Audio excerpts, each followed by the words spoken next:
ನಾನಾರು ಕಶ್ಯಪ ಬ್ರಹ್ಮನ ಮಗ, ವಿಧಿಗರ್ಭ ಸಂಜಾತ, ಚತುರ್ಮುಖ ಬ್ರಹ್ಮನ ಮೊಮ್ಮಗ. ಪಿತಾತನದ ವಿಧಿ ಬರಹವನ್ನೇ ಬದಲಾಯಿಸಿ ಮನವನ್ನೇ ಮೆಟ್ಟಿ ನಿಂತ ಮಹಾಶೂರ. ಆದಿತ್ಯ ಮಕ್ಕಳ ಅಟ್ಟಹಾಸವನ್ನು ಸುಟ್ಟು ಆದಿತ್ಯ ಅಟ್ಟಹಾಸವನ್ನು ಮಟ್ಟ ಹಾಕಿದ ಸಾಹಸಿ. ಆತಳ ವಿತಳ ಸುತಳ ರಸಾತಳ ತಳತಳ ಮಹಾತಳ ರಸಾತಳ ಮಹಾತಳ ಪಾತಳಗಳನ್ನು ಪಾದದಡಿಯಲ್ಲಿ ತುಳಿದಿಟ್ಟ ಪರಾಕ್ರಮಶಾಲಿ. ಅಡಿಯಿಟ್ಟರೆ ಬಿರಿಯುವುದು ಭೂಮಿ, ತಲೆ ಎತ್ತಲು ಬಿಚ್ಚುವುದು ಬಾನು, ಕೈ ಎತ್ತಲು ನಡುಗುವುದು ಸೃಷ್ಟಿ.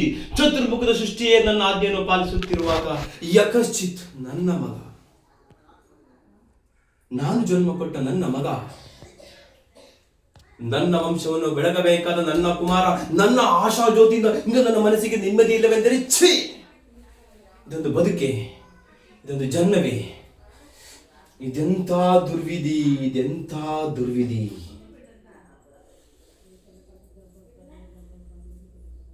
ನಾನೇ ಸರ್ವಶಕ್ತಿನೆಂದುಕೊಂಡರೆ ಅದಾವುದೋ ಶಕ್ತಿ ನನಗೆ ಎದುರಾಗಿ ನಿಂತು ಕಾಡುತ್ತಿದೆ, ಅದಾವುದೋ ಶಕ್ತಿ ನನ್ನನ್ನು ಎದುರಿಸುವ ಧೈರ್ಯ ತುಂಬಿದೆ, ಅದಾವುದೋ ಶಕ್ತಿ ನನ್ನ ಪುತ್ರನನ್ನು ಶತ್ರುವನ್ನಾಗಿ ಮಾಡಿದೆ, ಅದಾವುದೋ ಶಕ್ತಿ ಅವನಿಗೆ ಸಾವು ಬರದಂತೆ ತಡೆದಿದೆ, ಅದಾವುದೋ ಶಕ್ತಿ ನನ್ನ ಮುಖವನ್ನು ವ್ಯಂಗ್ಯ ಮಾಡಿ ತಲೆ ತಗ್ಗಿಸುವಂತೆ ಮಾಡಿದೆ.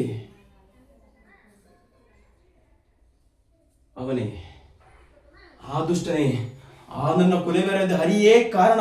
ಎಲ್ಲೆಲ್ಲವೋ ಹರಿ, ಕಪಟಿ, ವಂಚಕಿ, ನನ್ನ ಮಗನ ಹೃದಯಾಂತರವನ್ನು ಹೊಕ್ಕು ಅವನು ತಲೆಯನ್ನು ಕೇಳಿಸಿ ಮನಬಂದಂತೆ ಆಡಿಸುತ್ತಿರುವೆಯಾ? ನಿನಗೆ ಪೌರುಷವಿದ್ದರೆ, ಪರಮ ಪುರುಷಾರ್ಥ ರೂಪನೇ ಆಗಿದ್ದರೆ, ಇಲ್ಲ ನನ್ನಂತ ನಿಜವಾದ ಬಂಡೆಗಳಾಗಿದ್ದರೆ ಬಾ, ಬಂದು ಎದುರಿಗೆ ನಿಲ್ಲು. ನಿನ್ನ ಉದರವನ್ನು ಬಗೆದು ನಿನ್ನ ಕಳ್ಳನ್ನು ಮಾಲೆ ಹಾಕಿಕೊಳ್ಳದಿದ್ದರೆ